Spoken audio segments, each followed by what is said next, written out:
Out of necessity and reality, America was originally designed for families consisting of man, woman, and children. Men voted because a vote represented a united family that believed the Bible's instruction that men were called to be leaders of their families, and marriage represented the unification of man and woman into one. This whole feminist movement is a rejection of a biblical worldview. I'm not arguing that women should return to or stay in the kitchen. I'm arguing that women should quit pretending American men executed a diabolical plot to deny them freedom, agency, and happiness.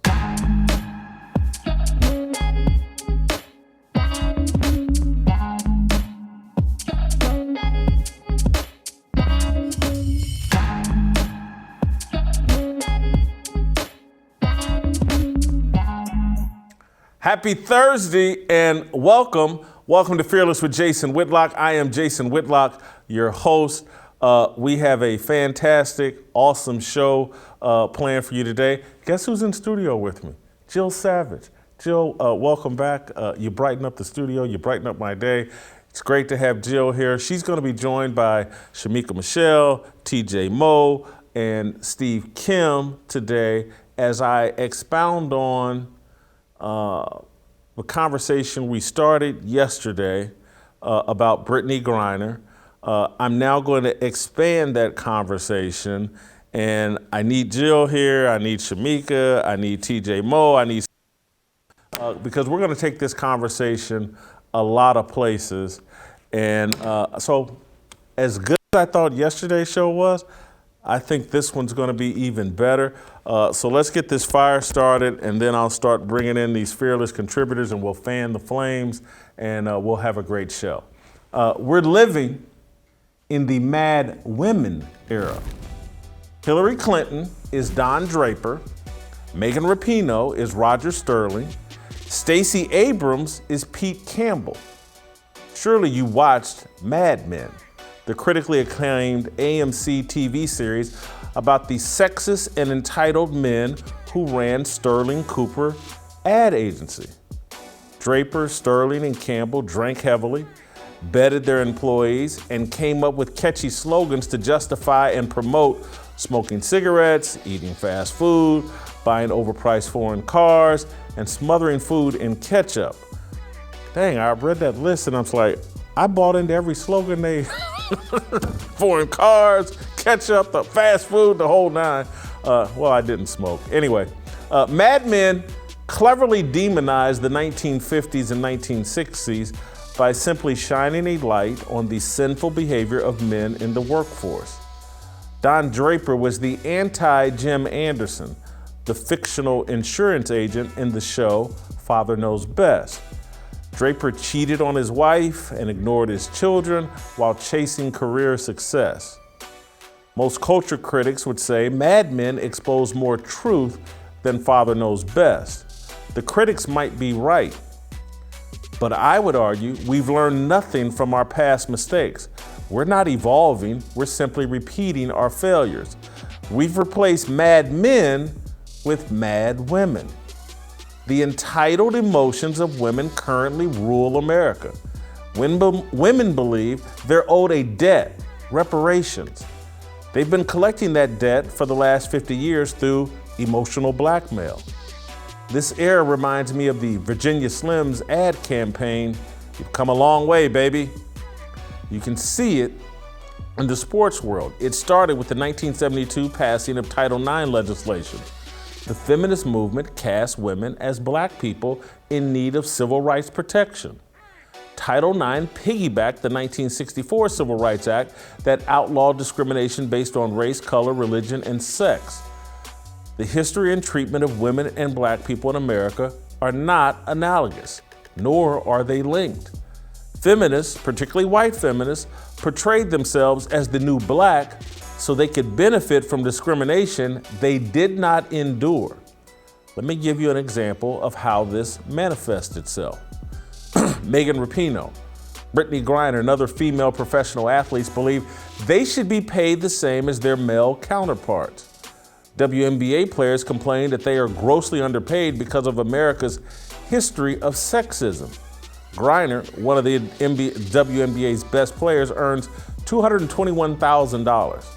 Meanwhile, LeBron James earns more than $40 million from the Lakers. In the minds of feminists, the enormous disparity can only be explained by America's sexist history.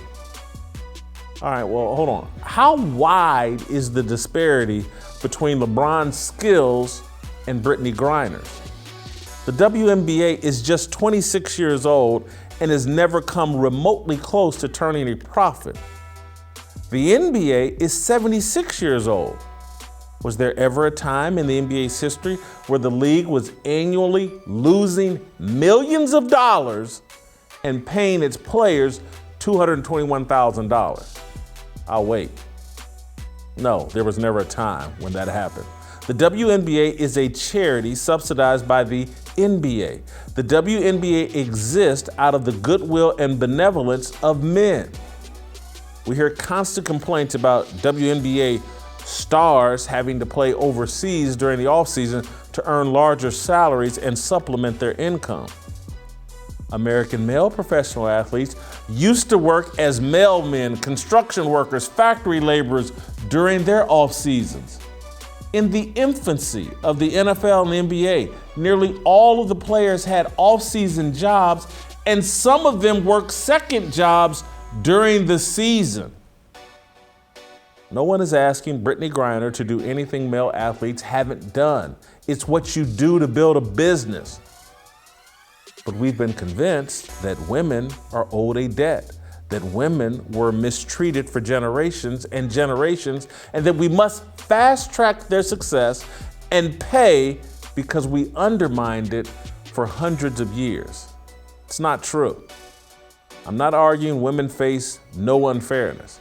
I'm arguing that the customs and roles formerly played by women were a result of necessity, not unfairness.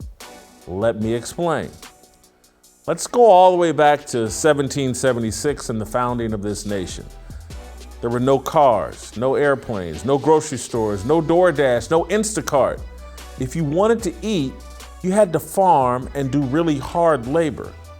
If you wanted to feel any measure of safety in your home, there needed to be a man in the house. Just like now, women and girls, generally speaking, came out of the womb smaller and weaker and with less capacity to make up the size and strength deficit between the genders. Man was necessary for the survival of women. Plus, men and women at that time used the Bible as a guide for the roles of men and women. The Bible teaches that God created men first and instructed man to seize dominion over everything that inhabits the earth. The men of that generation took note of the Bible, acknowledged the physical differences between men and women, and factored in the realities of what it took to survive in their era and developed customs and roles that made sense for what they knew and what technology was available at the time. What we now call sexism was just a reflection of the reality the founders knew.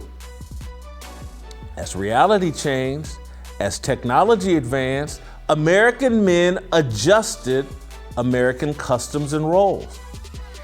Feminists look at history and see evil men. I see men who reflected their reality. I see men who accepted the responsibility of manhood and the sacrifices that went along with those realities. I see men who sacrificed their health and lives to advance America and women. Here's an example. During the Civil War, the disparity between the life expectancy of men and women increased sharply. Men died young during the Civil War. Our life expectancy dropped to around age 35. Women lived to around age 41. In the years before the Civil War, the life expectancy of men and women were about the same. The tradition of men dominating the workforce started because work used to be really, really hard. Women could not do and did not want to do much of the paid labor that was available in the 1800s and at the start of the Industrial Revolution. Let's go back to 1776. An attractive woman did not have the option of reading words on a teleprompter for millions of dollars. There were no assembly lines, no executive vice presidents in charge of diversity, inclusion, and equity, no social media managers. Sexism did not keep women unemployed or underemployed. Reality did that. Men do not owe women an apology. We do not owe reparations. Out of necessity and reality, America was originally designed for families consisting of man, woman, and children. Men voted because a vote represented a united family that believed the Bible's instruction that men were called to be the leaders of their family, and marriage represented the unification of man and woman into one. The whole feminist movement is a rejection of a biblical worldview. I'm not arguing that women should return to or stay in the kitchen. I'm arguing that women should quit pretending American men executed a diabolical plot to deny them freedom, agency, and happiness. This entire Mad Women era is built on lies and distortions of truth, even more preposterous than the lies and distortions of Black Lives Matter. That's my fire. I want to take a moment before I bring Jill into this discussion and just, I hope that I've made myself crystal clear and trying to give you a new way to look at history and how we got here. Because the feminist movement and leftists and atheists, people that want a secular world, have told everybody and convinced everyone that everything that happened in the past was a result of the wickedness and the evil nature of man. And it's just not true. And it's just people today trying to advance their careers and advance themselves by pretending they're victims of a wickedness that happened 100 years ago.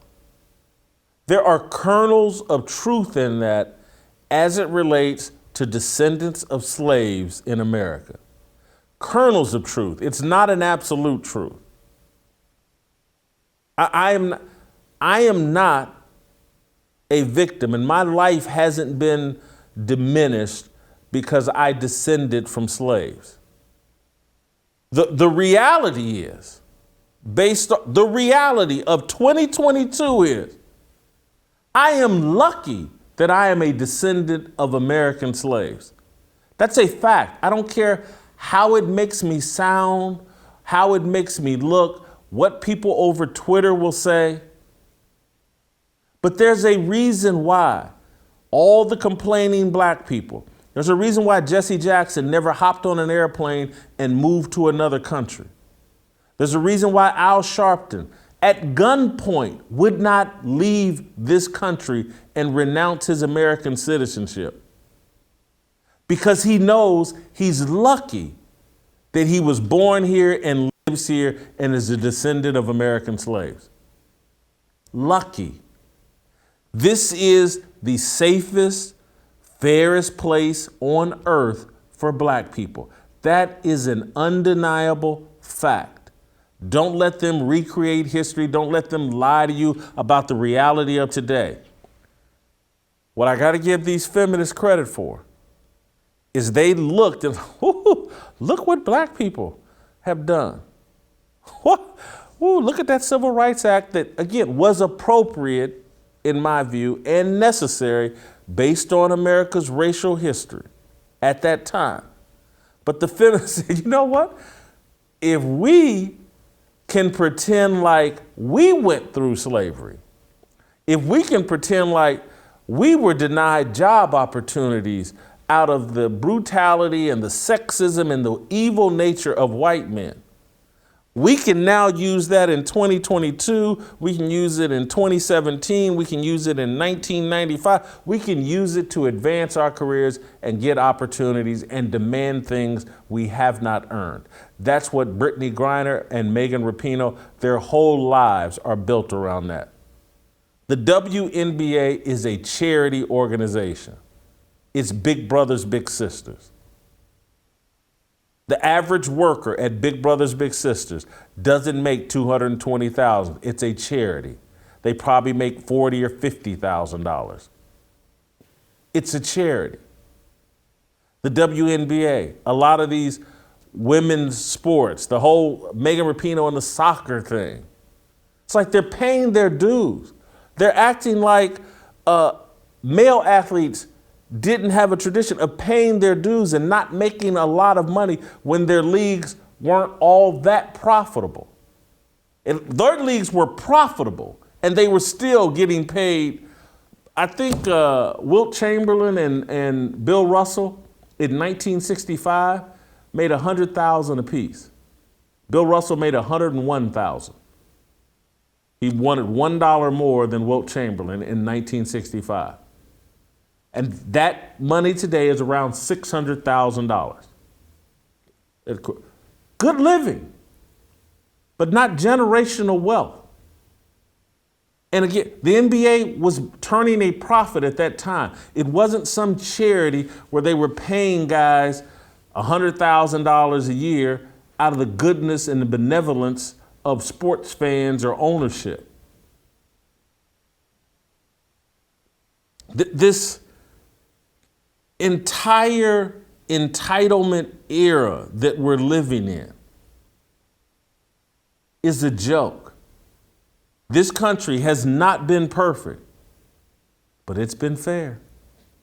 And I'm sorry if that makes me sound like I'm an idiot.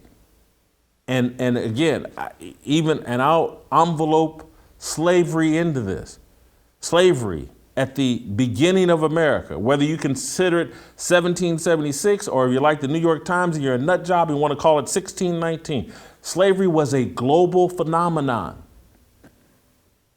The whole world was basically involved with slavery. And African people, again, despite what you've been told, white people did not go over to Africa with guns and go capture slaves. White people rowed boats over to Africa and bought slaves from black people who were in the tradition for years, hundreds of years, of selling each other into slavery. That was the time they lived in.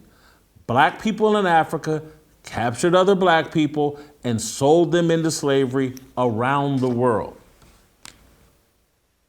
There's not an ethnic or racial group in existence on this planet that was not a victim of slavery at some point in their lifetime. But I just bring all that up to talk about the brilliance of the feminist movement for, the grievance industry is working well for black people. The elites are using the grievance industry to advance themselves in their careers. They don't care about the black masses. They're just using it to advance. And so female elites, athletes, politicians, the elite educated are using grievance to advance their career.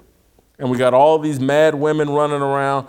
I'm owed something, and damn it, I better get it. And how come I'm not making millions of dollars playing in the WNBA? Because no one likes the WNBA. It's not popular. It doesn't draw an audience. That's why. And it's not because men are sexist scum. And if we had started women's basketball in 1946 or whatever, or whenever the NBA launched, the WNBA would be more popular. The skills aren't the same. No one wants to see Brittney Griner play basketball because it doesn't look as beautiful and it's not as skilled as when LeBron James plays basketball. That's a fact.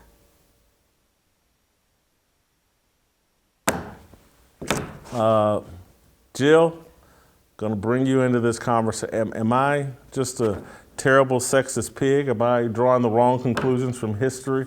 Do we owe you guys a debt? I mean, if you're a terrible sexist pig, then so am I guess. I agree with so much of what you had to say because we are obsessed now with looking at our reality today and making that, okay, in the 60s, it had to be true too then. And if it wasn't, they're all terrible people because it wasn't like that in the 60s. Well, no, it was a different world at that time. And we have to allow for growth in a society. And we just don't do that, right? If you look back and you look at the division between men and women in the workforce, until the 1970s, families could operate on one single income. That was a completely different world than what we have right now with inflation and everybody going out and, hey, if your kids could go out there, your teenagers can make some money right now, I bet you want them to do that, right? Like everybody should be contributing because the dollar has fallen off so far. But when you look back at that time, that wasn't the case. And it's just this necessity for us to make everything in the past like we have right now. One of the points I'm trying to hammer is that there's a belief or an assumption like men dominated the workforce because men were evil and they forbid women from entering the workforce. And I'm like, no. That tradition started because labor was so hard before all these technological advances and what it took to survive. The hunting, the riding a covered wagon and horseback across the country. Just for better or for worse, women couldn't do it without a man. And they couldn't have fed themselves without a man. They wouldn't feel safe in their homes without a man. And so much of the labor that was available when these traditions and customs started weren't really appropriate for women. And so that's where the tradition came from. And then as soon as there were technological advances and a need, and women were able, my mother worked on an assembly line in a factory. She could do it. And she could do it as well as men because of the technological advances. And she got paid, as far as I know, the same as the men that did the same job. She was in the union and fought for that or whatever and earned that. And so there's this belief that we can snap a finger and pass a law and everybody just catches up overnight. And that's what we should do. We owe that to women because we denied them. And that's just not, I don't feel, taking history into totality, I just don't feel like American men have given American women a bad deal. Was it a perfect deal? No. But a bad deal? I'm not on board with that. No, and I would not classify myself as a feminist. I would say I'm an anti-feminist. I grew up believing that I could go out and do whatever I wanted to do and live a great life. And, if I worked hard enough, I would get the rewards. But I don't feel like I would need to go out and say, okay, well, if I can't have this job, then you can't either. Or somehow if you put me down, so I didn't get that job, right? Like that never computed in my mind. I looked at America and I always saw land of the free, opportunities everywhere. You can see immigrants coming over. If they can do it, anybody here can build themselves up as well. And it's just one of those things that, capitalism is going to tell you if it's going to work or not. With the WNBA, if your ratings are good enough, you will have that commercial success. But you were mentioning Wilt Chamberlain, and I know a ton of NBA players that played in the 80s and early 90s, and they maybe made a couple $1 million over the totality of their career, but they never made huge money. And now all these women are coming in and saying, well, you owe that to me.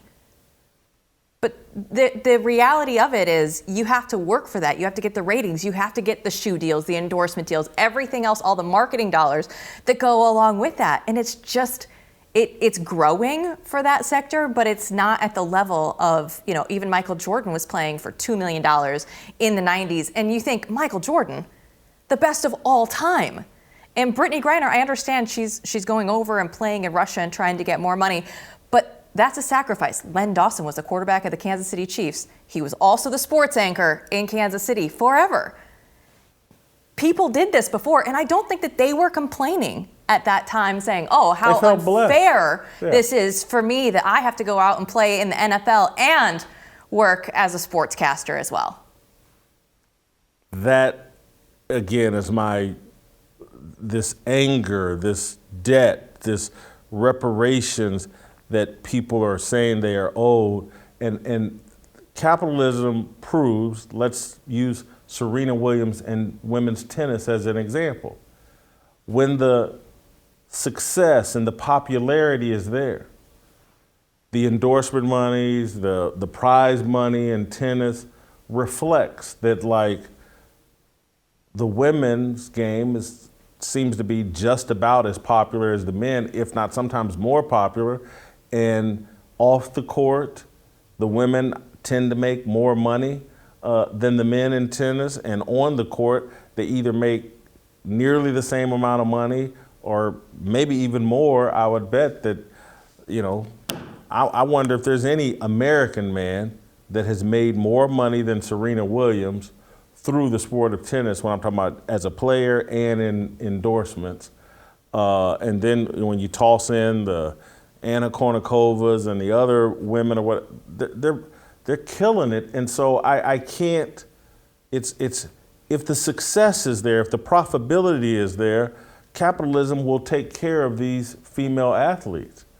But if the television ratings aren't there and the interest isn't there, it just won't. And if people don't enjoy watching women's professional basketball as much as they do the NBA, I'm sorry. Look, as it relates to modeling, don't female models make a ton more, pardon my language, than male models? All you have to do is look at the Sports Illustrated swimsuit magazine. You go back early days, that was the standard of beauty, right? Look at the standard of beauty now, and they have the overweight model on the cover of Sports Illustrated, and they're doing that to make a point. And, they have people that would be viewed as unattractive in society now that they are putting in the Sports Illustrated swimsuit magazine just to say, okay, here it is. And I look at this and it reminds me, so I was a Rush baby. Rush Limbaugh has 35 undeniable truths of life. And Rush Limbaugh's number 24 is, I will stand by this until I die. Feminism was established as to allow unattractive women access to mainstream society. Look no further than Lena Dunham, right? Like Lena Dunham in the old days would not have had a star show in a hit show on HBO. But she does now because of feminism and the amount of opportunities in America that okay, listen, we have to go along with this feminist narrative.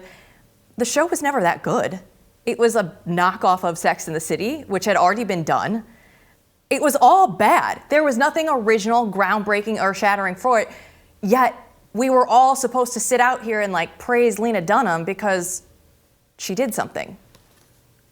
I'm interested. You're a Rush Limbaugh. You don't know all 35 truths, did you? I mean, there's a lot of them, yeah. A lot of them are with the USSR, and there is a God, and there are always going to be poor people, and that is not the fault of the rich people. Yeah, there's a whole list of them. Oh, wow. Yeah. Here I was thinking I was saying something controversial. You're a Rush Limbaugh. I've said nothing. No. Not even remotely. No. We'll see when Shemeka shows up if she'll say something controversial or more provocative than Rush Limbaugh. All right, let me take care of a little business before I think we're going to go to Steve Kim first. But America needs change. But the center of that change has to be the family, your family. We can return to that time with our families and create moments for real conversation, but it's only then we can create the change we want to see. It all starts at the dinner table, with time together as a family. Good Ranchers' mission is to bring people to the table and that they really want you to know this. Making those moments around the table easy, accessible, and delicious is what they do best, and it's what they deliver in every single box. Good Ranchers guarantees you 100% American meat that's born, raised, and harvested here in the United States and delivered to your door. You will know exactly where it comes from and who you're supporting. I've personally tried it and love it. Now I know what you're thinking. It's not like one delivery is great and the next isn't. No. Every box has superior quality, flavor, and value. The T-bones, burgers, ribeyes, and even the chicken, it's all some of the best.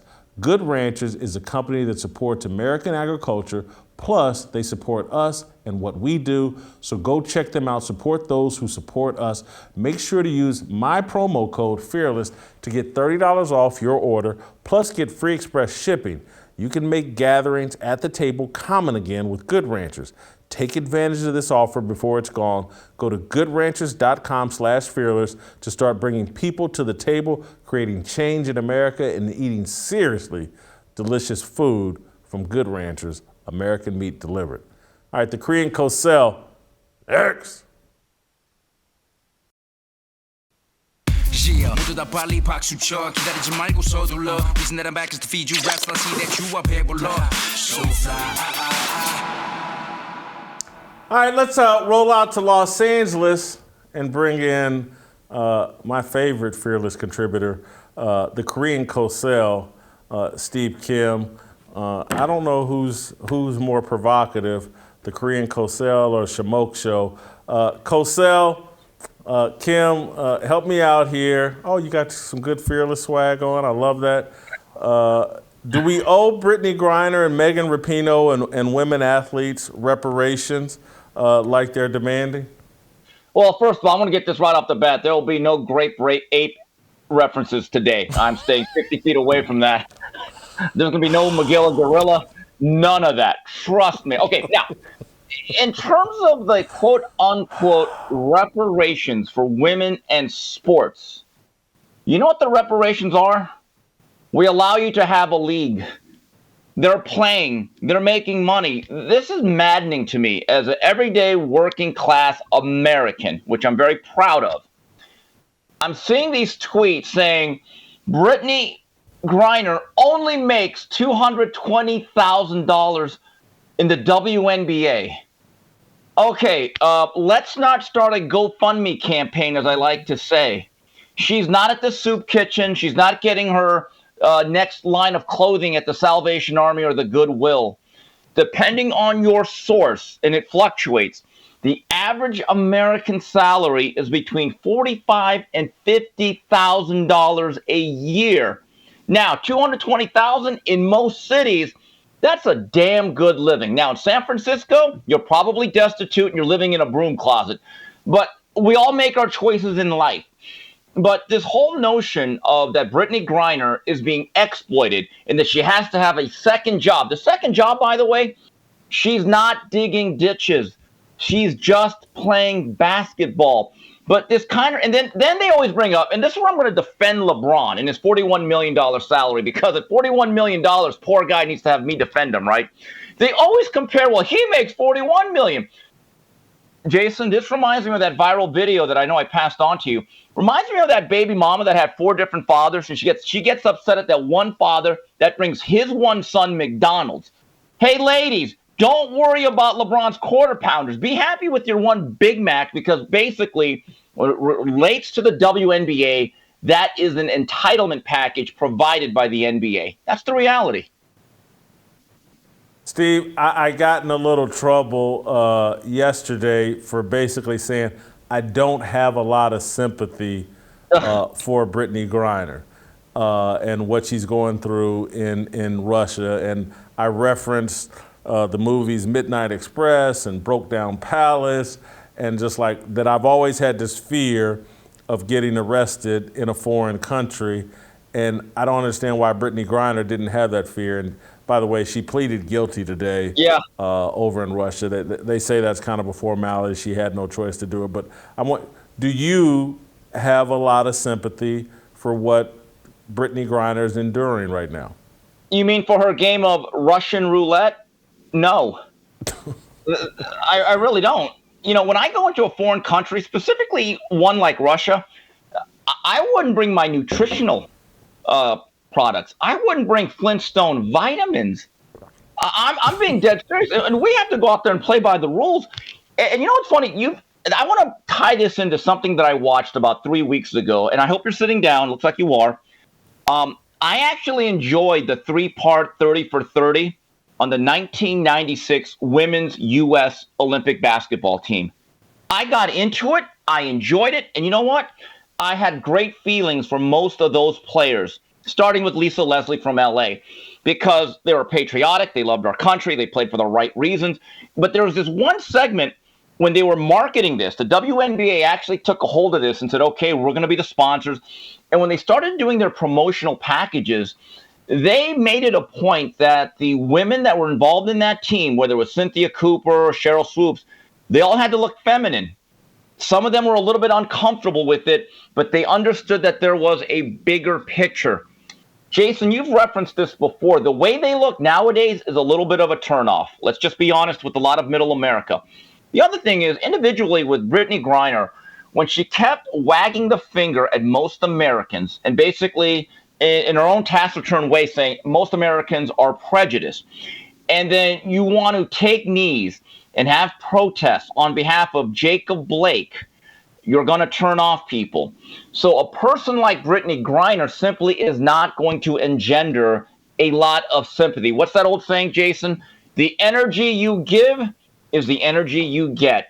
I think she's learning a very harsh lesson there. Steve, I think you make an excellent point. I don't even think it's middle America. Just Brittney Griner and all the tattoos. And at one point, I think she was wearing a nose ring and the hairstyle and the whole. And I want to be crystal clear here. When Brittney Griner was a player at Baylor, I think her freshman year, I became friends with Kim Mulkey, the head coach at Baylor. I've been a Brittney Griner fan and rooting for Brittney Griner. She has not evolved the way that I had hoped, and that I'm not going to speak for Kim Mulkey because I don't know, but you know, Brittney Griner has made consistent choices that have put me at odds with her, and I just, the appearance, the whole tatted up thing and all that, it's just unattractive. I don't even think that's middle America. I think that's most of America. And it's, look, sex appeal works for men and women. Yeah. You know, one of the reasons why Michael Jordan was such a big star is because women found him sexy. And, you know, there's a reason why athletes wear uniforms that show off their bodies. It's part of the sex appeal of the whole TV show. And so, Steve, before I circle back to you, I want to ask Jill, do you have a lot of sympathy for what Brittney's going through in Russia? Are you part of the Free Brittney Griner movement? I think that, you know, every U.S. citizen I would like to have come home at some point. But when you look at Brittney's actions, and the legal team, I watched the live stream this morning on Reuters when they were just outside of the courtroom, and they were saying, oh, Brittney, she pled guilty. She understands that she did what she did, and she needs to be held accountable. And they said, oh, she's a role model in our society, and she needs to understand her actions have consequences. And it's one of those things that when you're in a foreign country, Brittney's trying to live USA Brittney in Russia, and that's not the way that they work. Russia has, you know, they have a lot of laws banning gay promotion to minorities. Putin went through in 2013 and said, you cannot promote gay culture in our minorities or in our minors. You can't go through and do that. And it's like, trying to bring all of our United States values and imposing that in Russia, I think would play a role in this, because it's not a huge offense. It's, little vape cartridges or whatever, but that is still illegal in Russia. And I would be doing everything I could not to be a part of that. I work a World Junior tournament every year for NHL Network. And the next one this year over Christmas and New Year's was supposed to be in Russia before all these geopolitical tensions were escalating. The last time it was there was the year before I started, so about 10 years ago. And they were in Ufa, Russia. And there was a very white American man, and he was in his part of town where he wasn't supposed to be and kind of got cornered by some Russians. And he had a German minor and could speak fluent German. And he said, no, I'm not an American. I'm German. And he talked his way out of it, got back to his group and back to his hotel. But it's just not a way that you would want to go out on a limb as an American in Russia. So I do have sympathy for her, because I don't want her, to be rotting in jail forever. But you have to understand, things are different. There's a cluelessness to Brittney and a lot of athletes, and I used to be one, and I used to be very clueless, because again, when you spend so much time focused on developing your physical body, a lot of times that doesn't leave a lot of time to develop your worldview and your intellectual part of yourself. And so to not realize, hey, yes, I'm making this $1 million or whatever over here playing basketball in Russia, but I'm in a country that's really, really hostile to my lifestyle, and has some pretty hard and fast rules as it relates to drugs. She's completely unaware of all of that, and that's what, Steve, baffles me. You live out there in Los Angeles. I'm a big Bill Plaschke fan, think he's a great columnist. He wrote a column the other day that basically blamed America for what's going on with Brittney Griner in Russia. And I'm like, make this make sense for me. Russia's got all the hostility towards black people, gays, Americans. They're the ones that have incarcerated. How is this America's fault? That just completely baffles me. And how come we can't hold Brittney Griner to a standard? She's 31. She's played abroad for a number of years. Do some homework. This isn't a 17-year-old kid. This isn't Michael Fay in Singapore doing something stupid as a kid. This is a grown woman that's traveled abroad for many, many years, who's clueless. So again, that undermines some of my sympathy. Again, Bill Plaschke. All right, Bill, you get to go to the cookout. You're invited. Get to go to the cookout. You're good. Here's the reality, though, of mainstream corporate media in that role. Even if you felt a different way, there's two dynamics here. Number one, you may not be able to express that, hey, that's Brittney's fault. That's on her. She broke the laws, and she must be accountable. Number two, and I'm not saying this about Bill, because Bill's a pretty courageous guy, even though I may disagree with him on this particular stance. A lot of guys don't want the blowback. A lot of women do not want the blowback of flat out saying, no, that's her fault, it's on her. And then they don't want, I mean, look, you literally had L. Duncan, old L.E.L., saying, I'm going to be courageous by not reading my comments. Yeah, okay. That's not exactly like Washington crossing the Delaware. So, I mean, again, a lot of people are afraid of the blowback. That's the reality. And Jason, another thing I want to say about the Dream On 30 for 30, Lisa Leslie, the most poignant moment of that, it actually kind of got me a little bit emotional on her behalf. She started tearing up a little bit because she said during the Olympics in Atlanta, when they started to draw really great crowds, that for the first time in her life, she really felt like American sports fans, the general public, started to root for them. And she tried to relate it like, as young female black athletes, we never felt the love. And I was like, I could kind of get her point. But then my counter to that would be, well, why wouldn't we root for you? You're representing our country. You're very relatable. You're actually very patriotic. And the way you conduct yourselves is something that should be admired. Why wouldn't we cheer for that? The thing that I got, the takeaway that I got from the Dream On, and I'm relating it to Brittney Griner and the We Are Brittney t-shirts, because, those hashtags always do a lot, right? Is that those women in 1996 they deserve credit for being pioneers in helping launch the WNBA.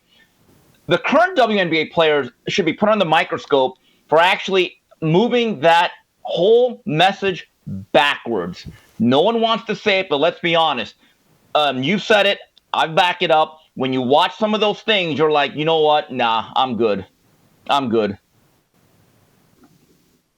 I would, if I'm a parent and I've got a 7, 8-year-old child, and again, because my reason I'm a NBA fan is my dad used to take me and my brother to the Pacers ABA games as little kids. I was 5, 6 years old. That's where my passion for sports started.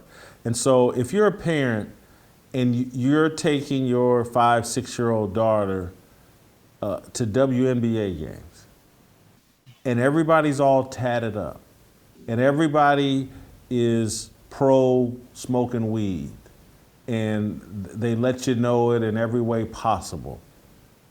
Why does a parent want to take their kid to that and hold them up as some sort of idol?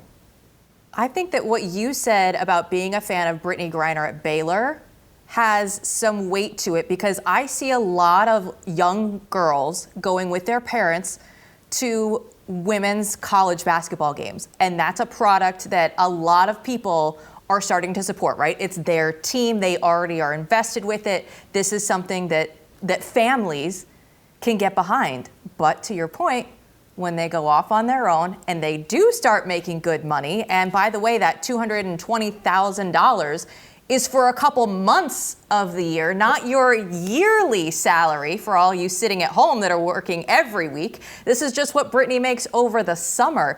But then you go out and you have those freedoms and you say, okay, I'm going to get the tattoos, we're going to smoke weed, we're going to do all this, and we're going to live our lifestyle and be authentically us.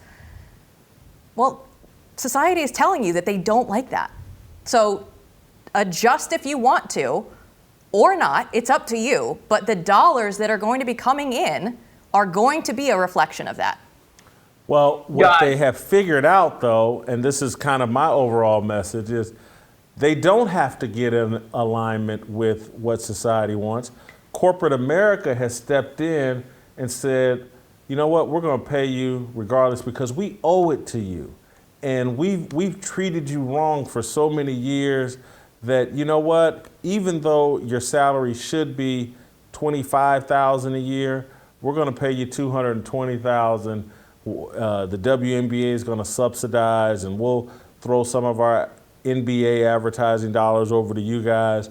And so we're like fueling the counterculture, and the culture that, you know, the rest of society is rejecting. We're now paying for and financing out of this feeling of guilt and debt that somehow Brittney Griner is a symbol of the mistreatment that women have endured for hundreds of years in America, and let's make it up to them by overpaying them.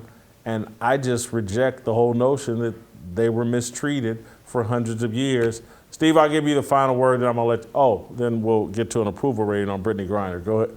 Give me the final word here, though. And you talk about Brittney Griner and her de-evolution, if you want to call it that, for lack of a better word. Look, I'm not going to be judgmental. You could put a nose ring. You could put, you could have your ears pierced 14 different ways, and you could be. The problem is when you have that much ink, more ink than the front page of the LA Times, there's going to be a certain segment of the public that is not going to enjoy it.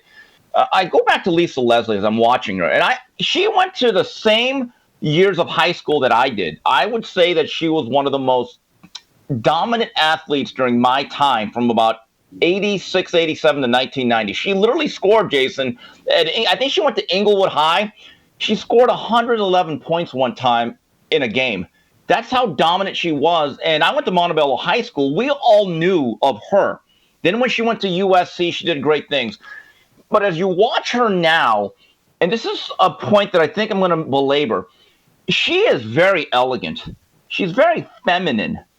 And she has parlayed that into a media career. I think she's done some modeling. She's the type that could make Vogue magazine, Ebony or Jet, or Sports Illustrated, and everybody could say, wow, she's a great example of a person that is continually evolving, and she's very polished.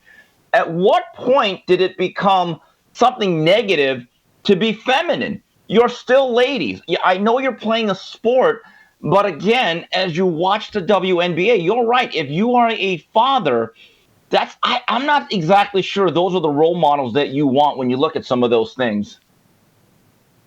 All right, let's get to our approval rating on Brittney Griner.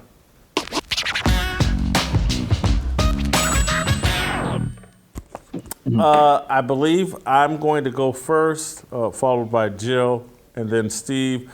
Job performance, I think she's a 6-7-time WNBA All-Star. She may have some trouble playing this season. We'll see.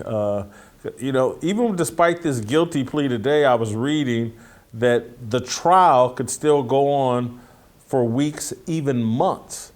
Despite her pleading guilty today, the Russian criminal justice system quite a bit different than ours. But I gave her a 20 in job performance. I gave her a 20 in job performance as well. And just to talk a little bit more about the Russian legal system, even if you're acquitted, they can overturn that. And there is 99% conviction rate over there in Russia. So good luck with that one, Brittney. Wow, you guys are more charitable than the Salvation Army. I gave her a 0, guys.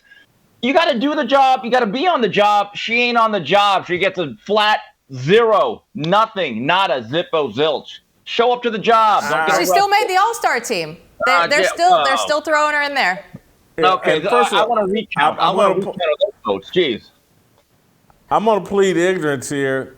Is the WNBA season going on right now? Yeah. Oh, it is? Oh, I'm sorry. Yeah, I guess she's not doing her job then. I didn't know when it went on. Character, I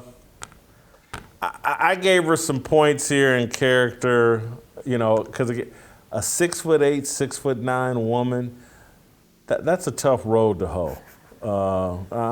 So I have some sympathy for in that regard. The tats and just everything else, I'm not on board with. So I gave her 11 in character. The entitlement of it and just looking at it and the fact that she's able to take a knee for the national anthem in the United States, she would not be able to do that in Russia. Good luck trying to pull that stunt over there. I gave her a 2. Yeah, character, I'm not a fan of hers at all in any ways. I was going to give her, and you're going to love this, Jason, because it's not a 0 or a 5.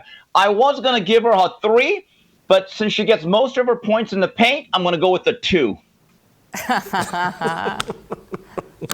All right. Wow, you didn't go with a 5 or a number that ends in 0. That's good for you. Steve has trouble with math. Authenticity. I think she's relatively authentic. So I gave her a 14 in authenticity, although the reason it's not higher is because, now she's writing letters to Biden talking about how patriotic she is, and she celebrates the 4th of July and thinks about all the soldiers. Is that what you're thinking about when you're taking a knee as well during the national anthem? I gave her a 14 in authenticity. I gave her a 22 because I think that she truly believes what she does is right. I don't agree with it, but as her being authentic to herself, I think that she's a true believer. I'm kind of with Jill here. I think she's authentically bitter and delusional. I actually gave her a 20. She does truly believe a lot of the stuff she spouts off. I don't have to agree with it, but I respect her right to believe it. It factor, this is tough, but I gotta give her. Look, she's 6'8", 6'9". She's all tatted up. It's hard to miss her. Anybody that sees her goes, "That's Brittney Griner." They're not mistaking her for Lolo Jones or Venus Williams. That's Brittney Griner. So I gave her a 1 for it factor. All that notoriety gets her a 1. I gave her a 4. Listen, not much better, but the fact that she does have, a free Brittney movement and she's making the All-Star team without even playing. Hey, you got something about you. There's something there. Got a good nickname, BG. There you go. How about that? Okay. So if a tree falls in the forest, and there's no one here to really hear it. Does it make a sound? So if a WNBA player is arrested in Russia, does anyone give a damn? No! She's a WNBA player. None of them have the it factor. She gets a 0. She gets a 0. Well, Jill and I both have her at candlelit. I got her at a 46, Jill at 48. Steve, a sexist, evil man, has her at 22 in a dumpster fire. You're what's wrong with America, Steve. Thank you. Thank you for playing. We're Good. going to keep it moving. Shemeka Michelle.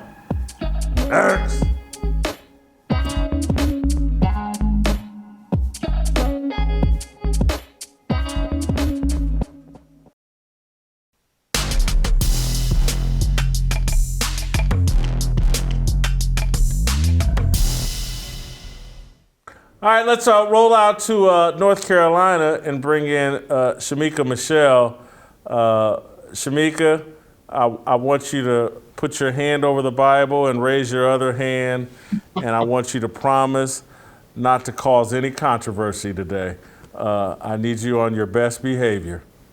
Okay, I'll do my best. I don't even... You know, Leslie Jones blocked me as well. So, you know, Did she? You've ended my relationship with Leslie Jones as well. I'm sorry. I know you're heartbroken. She blocked me. She told me this wasn't going to end well, but now I can't see the ending. So, you know, whatever. She should really just. It's not a happy ending, Shemeka. Yeah. For anybody, I'm sure. I'm going to leave that alone.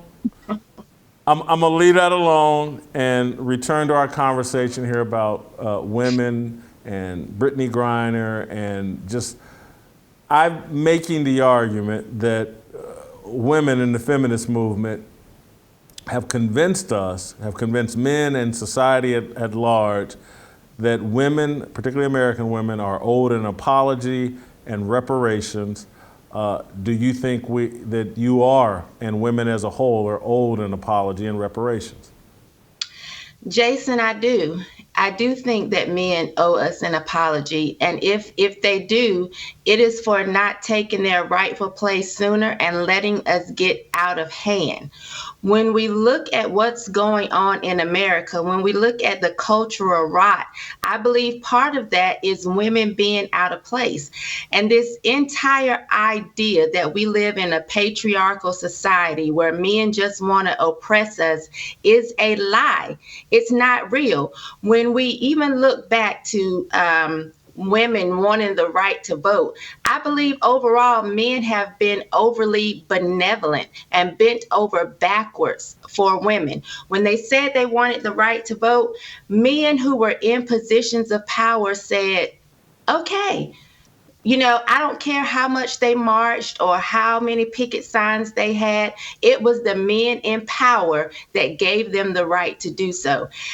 When they said, we want to be a part of the workforce because we are your equal, men said, okay, you want to leave our children, the ones that you were created to nurture, you want to pass them off the responsibility to someone else and join the workforce with us? Okay. Oh, wait, and I'm going to have a hungry man dinner because you're not going to be here to cook for me. Okay. Oh, and wait, that's not it. Tonight when I go to touch you, you're going to roll over and claim that you have a headache. So I'm going to have to subscribe to Playboy to pleasure myself because you want to be equal to men. Well, happy wife, happy life. Men have bent over backwards for women and said, okay. So they have not tried to be oppressive. If anything, they have been overly nice and really trying to give women what they want. And as we look around, that has been a cause of the downfall of society that we are seeing. Men being too nice. Men haven't been oppressive at all. When I think about my great grandfather, I can't imagine him going out, working all day long, and then coming home and having to do hair or to cook. But this is what we see from men today. Men have had to evolve and become more feminine to make up for women trying to be more masculine. I've seen videos of men trying to do their daughter's hair, and you see women applauding it, saying, "Oh my God, that's so great. That's the type of man I would like." So let me get this straight. You want your man to be your protector, your provider, and a bitch? We come on. Men are not oppressive. If anything, they have been overly nice. I want to make a couple of pop culture references and I want you and Jill to respond to this and to kind of respond to your take and Shemeka, did you watch the TV show Mad Men? I didn't. Jill, did you see Mad Men? I did not, but I know a lot about it. Okay. Shemeka, I know you've seen the movie The Color Purple. Yes. You've seen The Color Purple too? Yep. Okay, well, we'll go with that then. The Color Purple and the TV show Mad Men showed what they believe were oppressive men taking advantage of women. And so that narrative that you just spelled out, that men haven't been oppressive to women, they haven't taken advantage of women, and people on the other side were like, what do you mean? Didn't you see Color Purple? Didn't you see Mad Men? And I say that to say there are men who were abusive and took advantage of their power in the workforce to take advantage of younger women or women in general. There were men in long ago time that was represented in the movie Color Purple that abused women physically and all that. What do you say to that, to the people who would say, well, what do you mean men weren't impressive? You know, domestic abuse used to be virtually legal. A woman couldn't deny a man sex. There was no rape inside of a marriage. What do you say to that? I definitely think well, first of all, I don't believe that there's rape inside of a marriage, but that's a whole nother topic. But I do think that there were men who were abusive. I don't think it was overall, and I don't think it was to the capacity that they want us to believe, to the point where now you have to have women still constantly fighting, saying that they don't have rights and that they need to fight a patriarchal society and that this is evil and masculinity is toxic. I don't believe that that's the case. I think most men did what they were supposed to do. When I look at the men in my family, they did what they were supposed to do by women. Do I know of cases of abusive men? Of course I do. It exists. It still exists. But I don't think it was to the degree that they've tried to claim it was. Yeah, I'm with Shemeka on that one. Of course it existed in our society, but they do try and say, oh, it was the broad stroke that, everybody was out there doing that. But I don't believe it because, another movie, I don't know if you've seen on Netflix, but there was a 4-part series, ironically enough, done by LeBron James and his group of Self-Made, the life of Madam C.J. Walker. Yeah, she's from Indianapolis. Yeah, and so I look back at that and, this is the time where she had her own business that she created and she worked her way up and, eventually she left her husband that was doing her wrong and continued on with her business and eventually became neighbors with Rockefeller, right? Like that happened in America in the early 1920s, yes. Right? Like that was also out there. So just to say that you had to live one lifestyle, well, there was already proven that you didn't have to live that lifestyle. Someone was able to go out there and do it, and she became the first billionaire in American history for a female. And I look at that and say, okay, yeah, for every one down story, there's going to be a positive story that you just don't hear about. Madam C.J. Walker, I think she was the first millionaire. Millionaire, sorry. I didn't, yeah. But yeah, she's from in the Indianapolis. 1920s, that would have been something if you were a billionaire. Yeah, no doubt. And she from Indianapolis, I'm from Indianapolis, been to the Madam C.J. Walker building, heard stories about her for years. Some of that, I think, in LeBron and their 4-part series exaggerated, but that's what all TV and movies do. Your overall point is accurate, that women, there were opportunities for women. Was it the easiest road? No. Is the path I've chosen, is it the easiest path? No. But this is the land of opportunity. And so I just want to, and again, I'm not embarrassing Shemeka by saying this because she's been very honest on this show. It's interesting to hear you say that, Shemeka, about you think the domestic abuse and men taking advantage of women is exaggerated, given the fact that you're the product of rape, that your mother was raped, and that's how you and so to hear your perspective, given your unique history, is fascinating to me. Could you expound, why aren't you defined, or why wasn't your mother defined by bitterness about being abused by a man? You know, I do think that my mother suffers, of course, from repercussions from that happening. I can see it. But as far as trying to make me bitter or angry, she never went that far. You know, that was nothing that I had to deal with. I was raised in the house with 3 uncles. My mother was really the only person that I knew who experienced that. So when it came to all of the rest of the women in my family, I saw them in relationships with men. I didn't see them being abused. I didn't see them being mistreated. So for me, it didn't overshadow the goodness that I saw in men, the goodness that I saw in my uncles and the way they treated me like I was the best thing since sliced bread. That's what I saw. That's what I had a chance to experience for myself. So although I knew this happened to her, it wasn't like every woman I encountered had this horror story. She had hers, but then I had the ability, and I was grateful to see so many other stories. I talk a lot about my next door neighbor who I would watch as a little girl. She would come outside during the day and she would tend to the yard and cut her flowers and make sure everything was pretty. Her husband went out every day to work. Every day he came home, she made him homemade biscuits every single day for dinner. There were times that I would get to go over there and watch her take the lard out and roll the dough and cut the biscuits. I got to see these things. So although I had the knowledge of knowing that my mother had gone through a horrific experience, I got to see so many other great examples. So the horrific experience just did not have the effect on me and make me bitter that some would think, because I had so many other positive things to look at. I'm going to ask both of you a potentially inappropriate question, but that's why they call the show Fearless.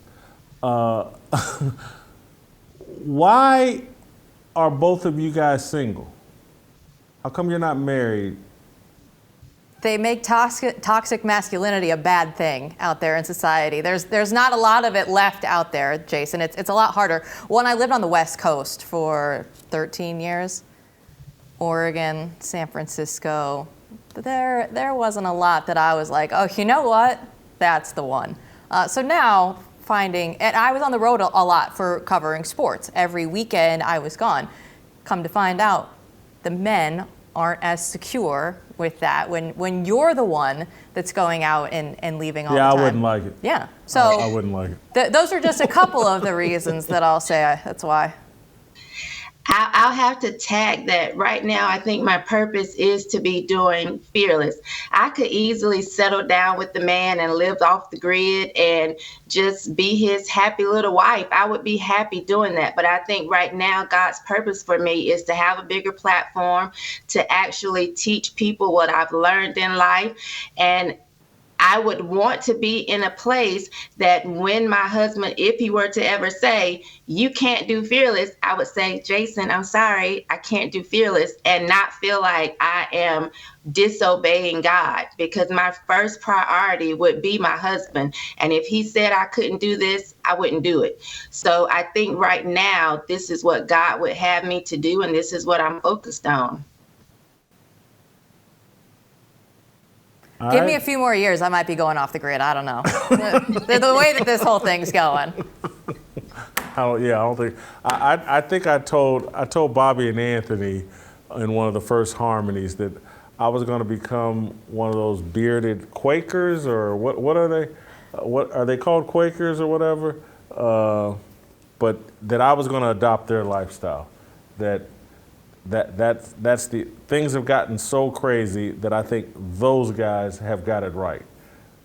Move away from all this technology. The Amish? Yeah, the Amish. Yeah, that's who I'm thinking of, the Amish. And live like them. And you'll see me somewhere in a horse and carriage with 10 kids in the back and a miserable wife sitting next. All right, go to youtube.com/Jason Whitlock. Hit notifications, hit subscribe. TJ Moe, we'll let him wrap this up for us. Next. That sounds good.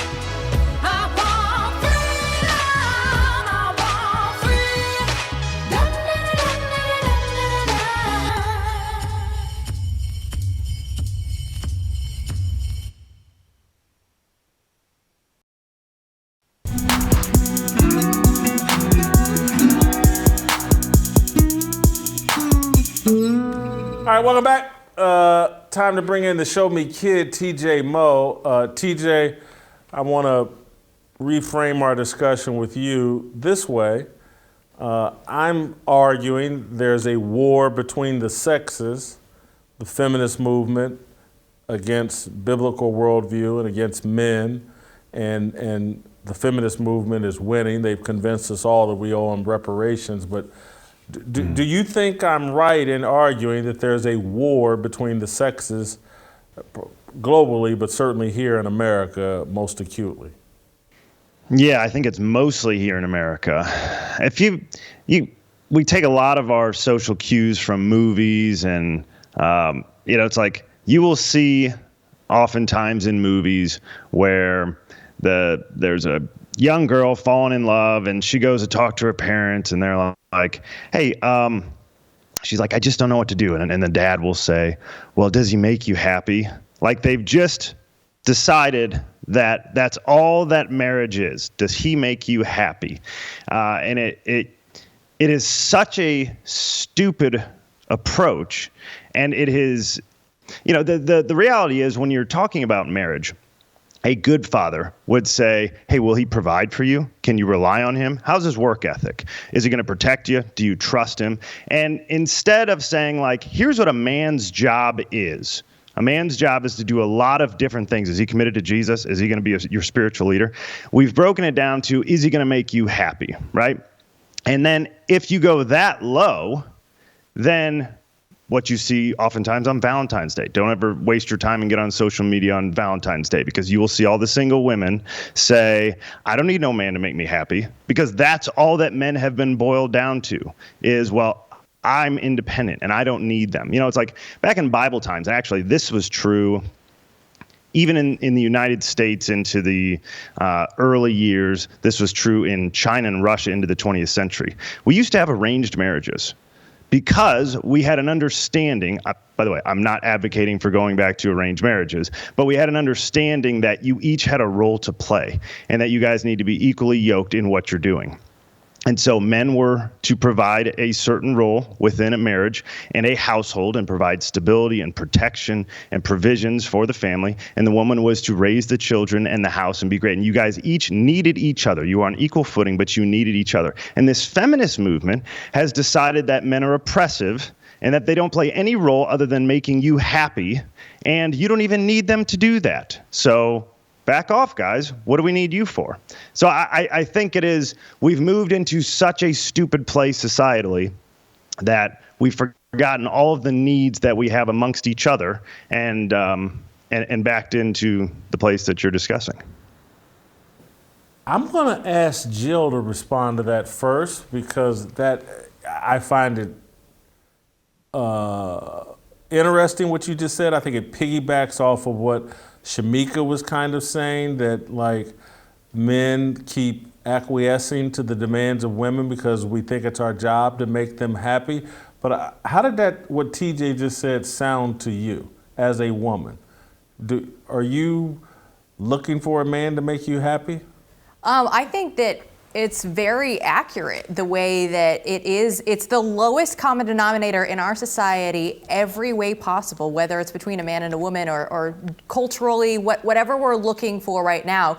It's like, okay, how low can we go and still just say, it's my choice, it's my freedom, it's whatever I want to do. It's not whatever God says is best for us. It's whatever is going to make me happy, my truth, right? The fact that we have come in and said my truth, not the truth, that whole narrative needs to go away, in my opinion, because it's not individual people don't have individual truths. That can't be true as a whole in society. And when you look at what are men's roles, it is to provide, right? Like we were saying at the very top of the show, like he used to have to go out and hunt and do all of the things that would provide for the family, the shelter, right? Like Maslow's hierarchy of needs. We have gotten so high on that chart that we don't think that we need the foundation anymore. We can't see down to the base level of what we are supposed to be as men and women.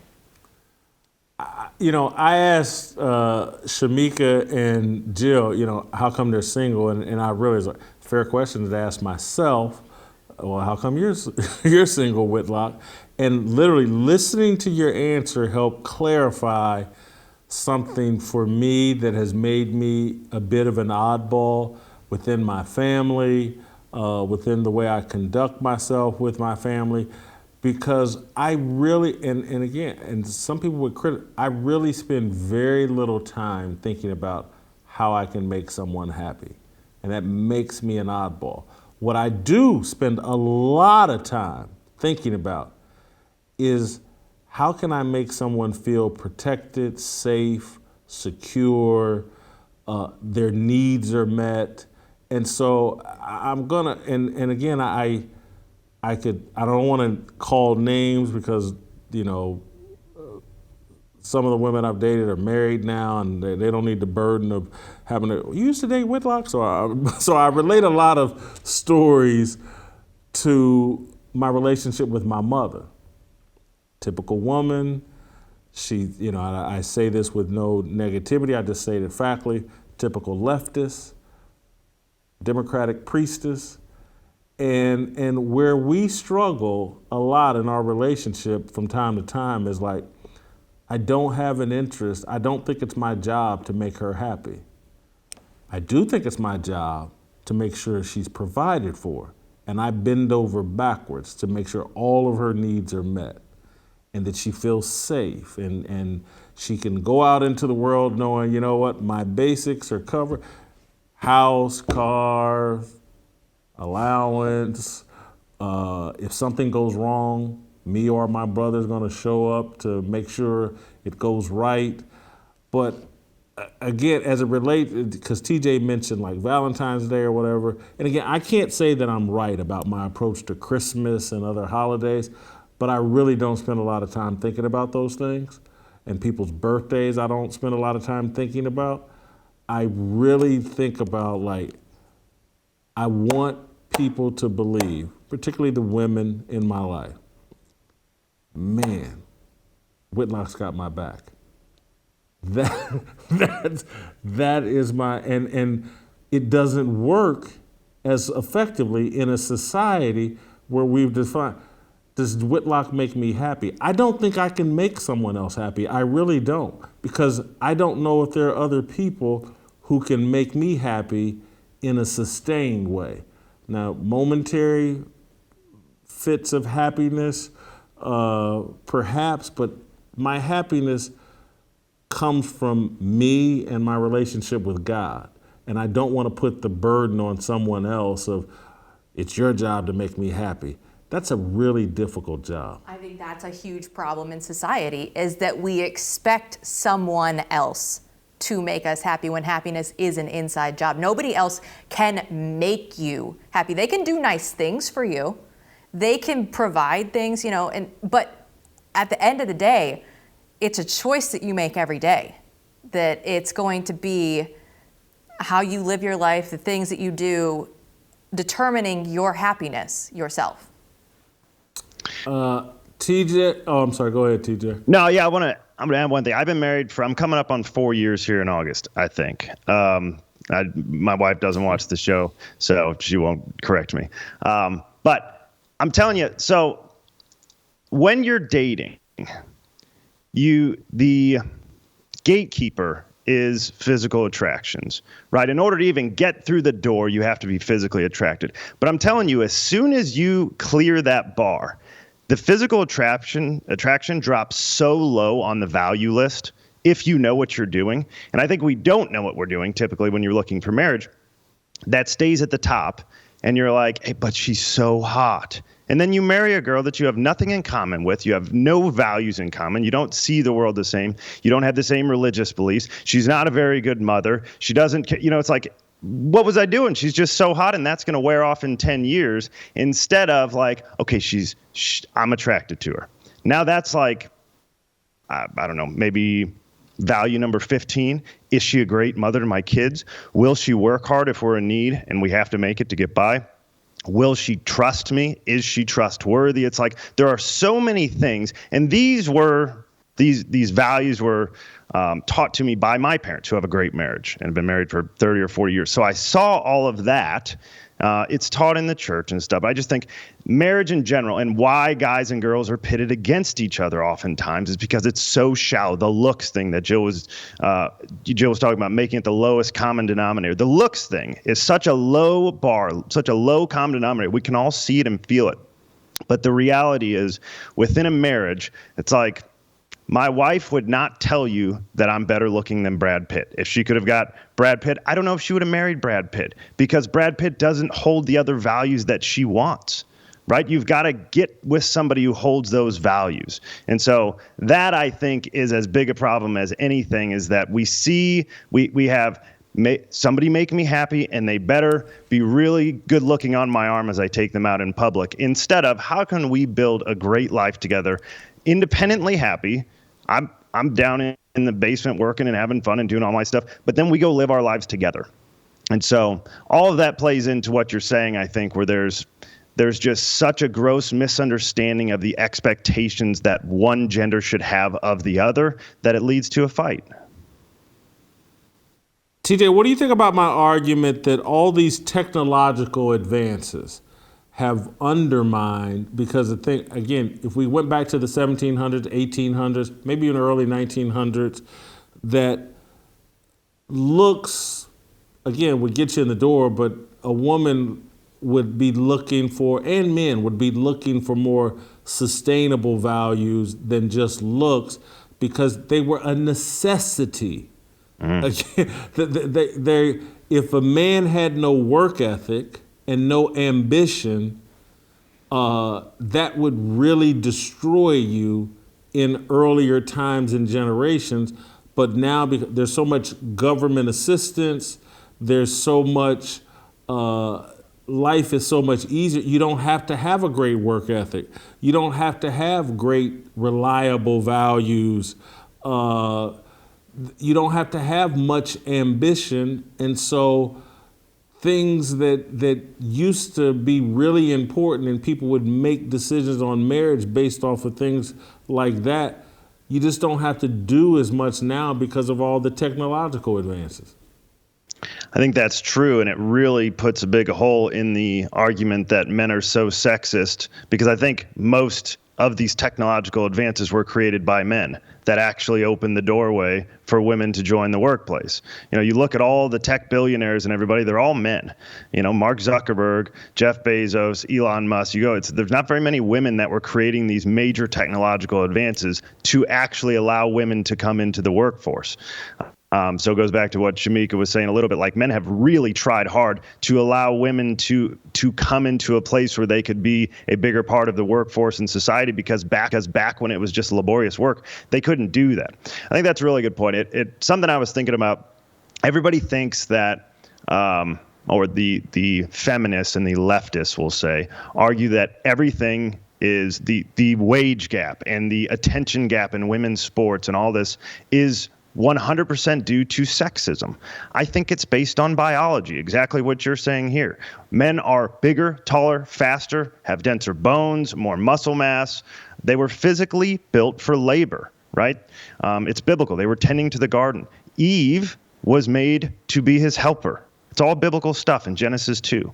And so, you've got idiots like Boris Johnson in his resignation speech. I wish I didn't listen to it today now that I heard it, but he this morning, the now former Prime Minister of the UK capped off his failure of a tenure with an insanely stupid speech. He said, "I believe genius and talent and enthusiasm and imagination are evenly distributed throughout the population, but opportunity is not." And I'm like, evenly distributed? Then on a micro scale, that is idiotic. Person to person, that is absolutely idiotic. But even if you're trying to group them, then why is 70% of the NFL black? Because black men tend to be better athletes than white men. That's a fact. Look at the NBA. So we have this really stupid idea that we're all created equal with talent. We're all created equal in the eyes of the law. We are not all created equal with imagination and talent. Jason, if I had your talent, I'd have my own show. I don't have your talent, right? It's just the reality that many of us have to come to grips with and find the gifts that allow you to make a living in life and be in a good place.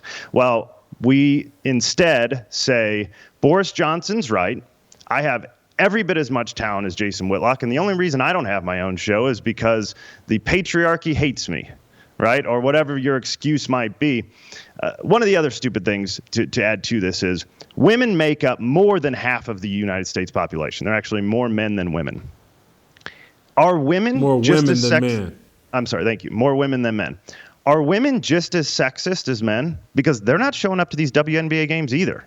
It's like they've got a bunch of empty stadiums everywhere. If you actually believed what you were saying, wouldn't you go to the women and say, hey, can y'all start supporting us so that we can make some money so that we can get paid like the guys? And wouldn't the women be more sympathetic towards your movement, considering they would believe what you're saying if it were actually true?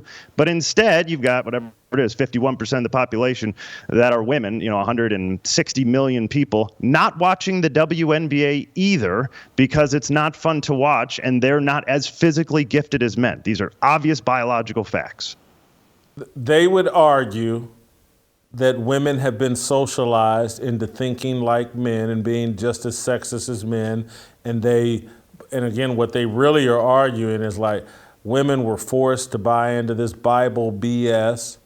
And again, they reject all of that. They reject the entire biblical worldview and say that, that's a book created by men to promote and instill the patriarchy.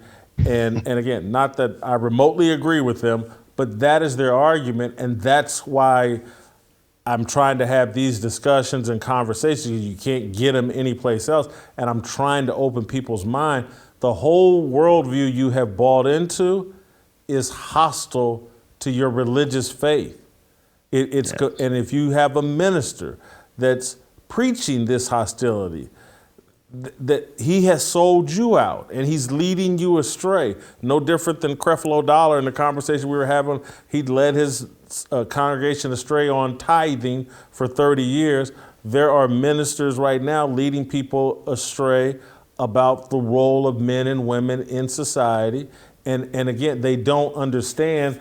Everybody's looking back at history and saying, well, why didn't they think like us? Why didn't they, if they were as smart or as evolved as us, they would have allowed women to vote earlier or from the very beginning if they knew that women were, and I'm like, well, hold on, man. When these guys were coming up and founding this country, it was so clear cut and everything was structured around man and woman getting together and forming a family because that was 1,000% essential to your human survival, the whole family structure. And then they go to the Bible and it's like, well, you know what? The Bible's right. Based off the realities of our life, if we don't form families, man, woman, and children, we can't survive. And the family unit used to represent the melding, marriage used to represent the melding of man and woman into one. And so we're one. Man's going to vote. He's taking the most risk. He's going to die in wars. He's going to go out here and do all this hard labor. He's going to make the Bible says he's the leader of our family. He's going to make the best decision for our family. But again, the left has created it. Well, the only reason why women didn't have the right to vote instantly is because of sexism. That's just a joke. It's just a distortion of history and the reality that they were living. I loved that point. I had never heard anyone discuss it in that manner. We were even talking before the show that the entire reason, the purpose of men being the vote is because it was so obvious. In fact, after I read that, I called my brother. He's like, my family would all vote the same way. It was so obvious that the man's vote was representative of the family. You know, it's interesting. I was reading and preparing for the show. I think it's gracechurch.org. So this is not my original thought, but something I found interesting about the role of women and what has happened, because we know that women were seen as equal in the eyes of the Lord, and yet still the helper of man. And so that's an interesting to juxtaposition there, it feels like. But the reality is, in Genesis 2, we know that God made Eve for the specific purpose of being Adam's helper. We know this. It's the only thing that God made when he was creating the world that he said that was not good. Well, Genesis 3:16, a chapter later, the fall of man, he tells Eve, you will have great pain in childbirth. And the verse after that, or the later in that verse, it says, your desire will be for your husband, and he will rule over you. While in the next chapter, Genesis 4:7, the author uses the same word desire when he's talking about sin to mean excessive control over, meaning that Genesis 3:16 would refer to a new desire on the part of women to exercise control over man. It's possible that this whole entanglement between men and women in this fight now is all a direct correlation, a direct result of the fall of man. And that now women, instead of just accepting that they are fully equal and also the helper of man, that they have this desire, and which, according to the Bible, would be a sinful desire, to hold control over men when that's their position to have. Certainly think that's the spot we're in. Jill, as a lady, I'll give you the final thought on today's show. If you have one, if not, we can just play tomorrow and get out of here. I will say that women today they have it so good that the only demographic that Joe Biden has not lost is suburban women. They are the only ones that don't have to play in this world that we're all living in right now of, everybody's dealing with inflation. They're like, hey, my life is great. Joe Biden, keep going. We're doing well. Like, they're the only ones who don't have to see what's actually going on in this country. That tells you how well suburban women currently have it. And by suburban women, you think you're basically saying they're married? Yeah. Yeah. Women in traditional families got it so good. That's Joe's demographic that he has not lost. He's actually gained since the election. Everybody else has gone down in the numbers for Joe. Everyone. So marriage is the key to loving and supporting Joe Biden. If more people in happy marriages and provided for. Christian, is your wife a Joe Biden supporter? No. Oh, well, you don't fit the profile, I guess. All right. There's tomorrow. Thank you, Jill. Thank you, TJ. We'll see you tomorrow. We want freedom. I wanna be, I just want